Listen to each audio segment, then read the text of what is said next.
Hello and welcome to another final exam review session for Calculus 3208 presented by CDLI. And today we're really into the throes of applications of derivatives, and we're still on our general topic here of curve sketching and finding out all the details about drawing a graph. So last time we looked at critical values and intervals of increase and decrease. This time we're going to look at critical points and local and relative versus global or absolute extrema or extreme points. So let's have a look at where we're headed with this stuff now. So there's a few subtopics we have to talk about. How do we find critical points? A couple of things called first and second derivative tests, as well as identifying local and global extrema, which are maximum and minimum values of points. Okay, so critical points and extrema. We already know that x equals a is a critical value. Notice the word value here is of key importance. So it's a critical value if the derivative is 0 or undefined. F of a as a point is a critical point if this is already known to be a critical value and if the function actually exists there. We saw in the last section, or I'm sure you know from your classes, that you can have a critical value where you change from increasing to decreasing. It might be at an asymptote or something funny, but you might not even have a value for the function there. But to be a critical point, you have to have both of those things happening. You have to have it being a critical value and the function has to exist. So types of critical points, well, there's really three that we kind of come across. There's this type down here that would be at a vertex on this example, and over here sometimes we get a critical point where it's not really a vertex, but what happens is the graph just kind of levels out and then goes back to its own old behavior again. So decrease and then 0 and then decrease again for your derivative. And sometimes we also get points like these, which are cusp points or corner points. They're very rare. We don't see a lot of those come up in the stuff that we have to deal with. So primarily we're going to be dealing with these two, and this type we come across the most. So that's what we call a vertex, or in this case it's a local minimum because it's at the bottom of the section of the graph there. Okay, so let's jump along here. So once we figure out that we have some critical points, what we have to do is we have to determine whether or not these critical points are maximum or minimum points. And well, the way we do that, we have a couple of different tests for it. First one's called a first derivative test. If your first derivative is found to be positive just to the left of your critical value, and it's found to be negative just to the right of your critical value, then what that means is your original function f was increasing and then decreasing, giving you a local maximum. If you have the opposite behavior, where your first derivative was negative, so your original function f would be decreasing, and then on the right-hand side is positive, your original function is increasing, you get this sort of thing, and we get a local minimum for that one. Okay? So just by checking whether you're increasing and decreasing on either side of a critical value can tell you, as long as the point exists, whether or not you have a max or a min. And the second derivative test is another way to do it. Once we know that we have a critical point, so we know that the derivative is equal to 0, has to be in this case. So it can't be a place where the derivative is undefined. It has to be where the derivative is equal to 0, and it's a critical point. Then what we can use is the second derivative test. And if the second derivative exactly at that point is positive, that means that your curve is concave up. So if you have a horizontal tangent, which is what this implies, and your curve is concave up, then it would look like this, and that point would have to be a local minimum with your horizontal tangent. If you have a point where your curve has a second derivative that's negative, you're going to be concave down, and that would have to give you a local maximum value at that point, like so. Okay? So those are the first and second derivative tests. Just a quick review of what we're supposed to do with those. After we figure out all of our local maxima and minima, then we can determine something called global maxima or minima. So local are sometimes called relative, and global are sometimes called absolute. So we have two situations for that. We can deal with a closed interval for a function where we define a domain to be restricted, or we can have an unbounded domain. So how do we find out what the global or absolute extreme values are, or extreme points? So in order to do that, we find the values of the function f. So this is for the closed interval method here. So we find all the values of the function f at all of the critical values and at the endpoints. Then basically all we have to do to get the global max and global min is compare them. The biggest value will be your global max and the smallest will be your global min.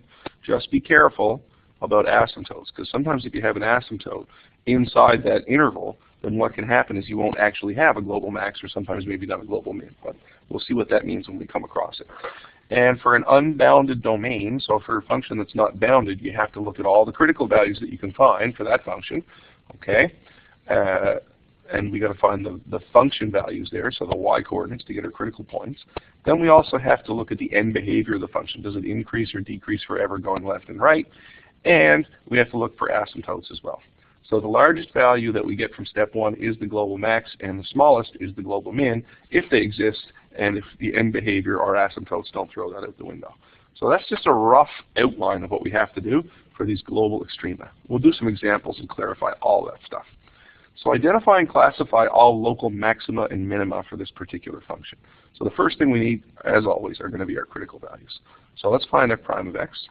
And we're lucky here, this is going to be a polynomial. So not only is it going to be easy for us to differentiate, but when we go to actually try and find all the details, I don't have to worry about undefined points, just about the values where it's 0. So there's my first derivative. I'm going to let that equal 0 and see if I can to find my critical values now. And I see that this is cubic, so I could haul out the integral 0 theorem or something to try and factor it, but once we pay attention to the coefficients, we see that group factoring will work really nicely here. So x squared outside of x minus 2 groups together there, and then maybe just a 1 outside of x minus 2 for that second group. So what we get here is factors of x minus 2 times x squared, plus 1. So if I'm looking for my critical values for that function, then x equals 2 will be a critical value from here, but there are no roots of that quadratic. So I only have one critical value, so I have to decide whether that value is going to be a maximum point or a minimum point, and then whether or not it's going to be an absolute or a just a local. So let's check it out. So I'm going to use a first derivative test, which is my favorite probably, to determine whether or not this is a max or a min first of all. So I'm just going to plot that one little point on a miniature number line here. So on my miniature number line, I'm just going to take the point where x equals 2, and then I'll test my derivative leftward and rightward of it. So if I go just to the left of it, let's say at x equals 1, I would get 1 minus 2, and then plus 1 and minus another 2 gives me a negative overall. And if I go just to the right with 3, I'm going to have a big number there. Wow, okay, I better write some of this down. 3 cubed would give me 27, minus 18, and then plus 3 and minus 2. That's going to be positive overall. So that stuff gives me a positive there. Oops. So I've got a positive on this side. So there's f prime. Tells me that f is decreasing and then increasing. So this has got to be a local min value. So I have a local minimum for that one right there. Okay, so that's not so bad once I've got that worked out. Now I have to find its y coordinate. So I'm going to find f of 2 instead of f prime of 2. And with a function like this, the easiest way for us to come up with that is going to be to use our calculators. So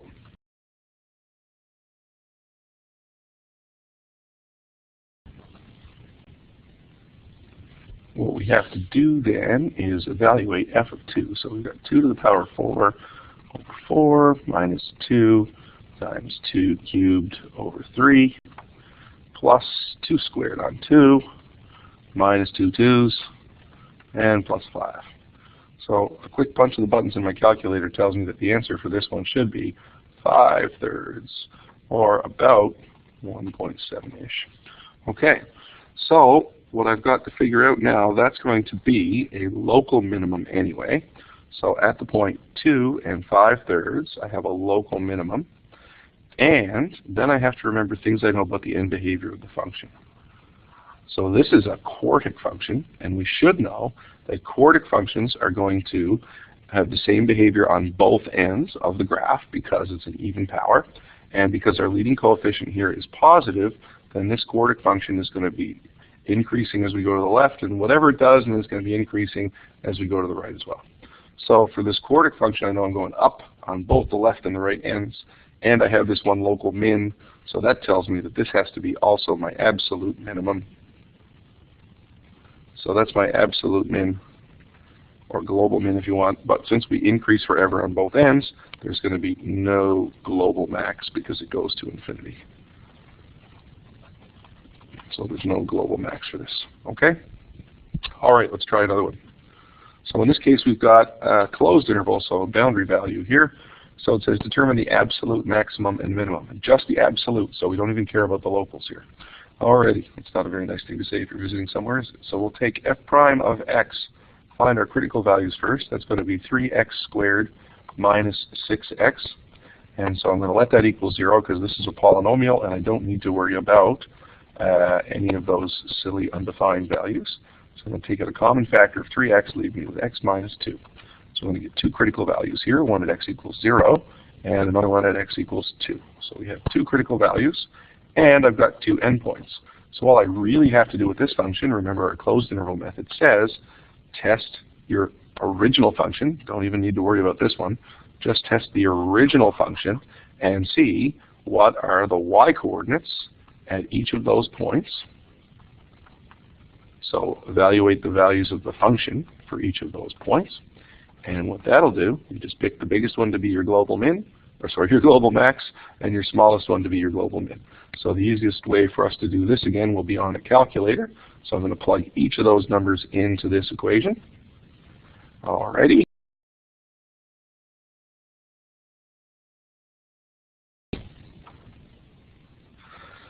Now, if I punch all the right magic buttons on my calculator for those x coordinates, I come up with y coordinates that look like 1/8 for the first one, 1/8 there.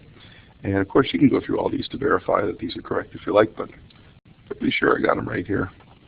And so we have all of those. So I just pick the smallest one, and I know that on this particular interval, that's going to mean the global or absolute minimum.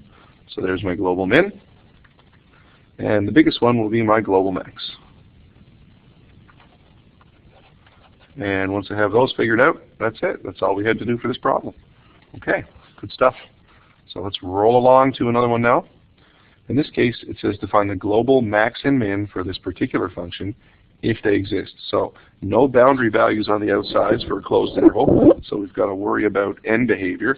We're going to have to worry about asymptotes. And we're also going to have to check out our critical values. So let's go for critical values first. So we'll find our derivative, f prime of x, derivative of the numerator, which is a 1, times the denominator. And then we have to subtract the derivative of our denominator, which is going to be 2 times x minus 2, chain rule, but there's nothing inside there that's going to be anything other than 1, multiplied by my numerator, x minus 1, all over the square of the denominator, which is already squared, so now it's going to be power 4. So I'm going to put some things together here. I had better expand my numerator and then collect like terms. I've got x squared minus 4x plus 4, a minus 2 outside of x squared minus 3x plus 2, and that's all divided by, I'm going to leave my denominator in factored form. Factored form is better for this kind of stuff if you can get it. So we've got x squared minus 4x and 4 minus 2x squared plus 6x minus 4. And that's all still all over x minus 2 to the power of 4. So if I collect like terms there, I have minus x squared. And then it looks like a plus 2x. And then I guess that's about it because the constant terms cancel out and become 0. And that's all over x minus 2 to the power of 4. So the first thing we're going to do is get our critical values already. So our critical values, we look first of all for where this will be 0, so roots of our numerator, and that's going to be at 0 and 2 if I solve this equation real quickly. So that factors out a common factor of negative x, we'll say, and that leaves me with x minus 2. So then my two critical values I get from this right here are going to be x equals 0 and 2. And I also see that x equals, whoops, look at this. I could have simplified this equation even further, couldn't I? If I look at this and I take out that common factor first, negative x over x minus 2, and this is still over x minus 2 to the power of 4, then I can reduce this way and get the equation negative x over x minus 2 cubed. Well, that's all fine and dandy, but 2 is still going to be a critical value for us. We do, however, going to remember that we're looking at global maxima and minima for this particular function, if they exist. But right here at 2, we can see from the original equation that we're going to be dealing with a vertical asymptote. So that one's not going to give us any good details about whether it's a maximum or minimum point. So the only one that we really have to worry about there is that x equals 0. So the only critical value we have to find for here is x equals 0. So f of 0 in this case, let's find its y coordinate, will be -1 over -2 squared. So that's -1/4.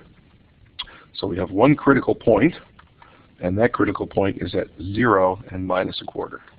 Okay, so we've gotten all that way through all that stuff, and that's all we figured out so far. But we still have to look for global maxima and minima, so there's lots of work left to do here. Alrighty, so let's take a lot of this stuff now that we've sort of finished with it for now and get rid of it for a second. So let's ditch all of this out of the way. And then what we're going to do is we're going to take a look at a first derivative test or a second derivative test. If you'd rather do that, I'm going to do a first derivative test. It's more conclusive, I think. And we're going to look at that point 0 and -1/4 and see what's actually happening to our function there. So I'm going to put a point right here at 0. And the y coordinate would be -1/4, but it doesn't really matter for this part. And then I'm going to evaluate f prime on the left and I'm going to evaluate them on evaluate f prime on the right as well to tell me what's actually happening here. So first thing I have to do is dig that derivative that we found out of the archives there again. And the derivative that we found was actually -x over x minus 2 cubed. Okay, so that was our derivative. So if I evaluate that at -1, it's going to give me 1 over -3 cubed, which is a negative number. And if I evaluate that at +1, so let's say that one would be f prime at -1. And if I evaluate at +1, it's going to give me -1 over 1 minus 2, which is -1, cubed. And that's going to give me a positive number. So we do, in fact, have, at this point, a local min. But is it our global min? Well, that's just going to depend on our end behavior for this function and what we're doing around that asymptote. So to get all the details on that, we actually have to go and look at some limits. Wow. Okay. So let's think about the limit as x approaches infinity for this function. And as x approaches infinity, I just look at the degrees, and I can see that it's going to be equal to 0 if I go to positive or negative infinity for my function f of x here. So if that limit is going to be equal to 0, then we're not going to have anything really cagey happening as we go left and right. So that's not going to disturb this from being a global min. So we're going to have a global min value for this function at 0 and -1/4. There's no other critical points to check, so it's going to be impossible for us to have a global max. So we don't even have to look at the limits around that asymptote. Okay, so there's a lot of details with that, but basically that's how we get them if we run through them in a hurry. Now,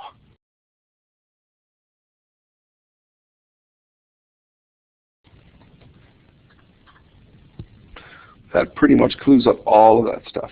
If we did have to worry about what was going on at around our asymptote, we take a look at the left and right for our asymptote here. So we could take the limit as x approaches 2 from the left and the limit as x approaches 2 from the right, and we'd see what was happening.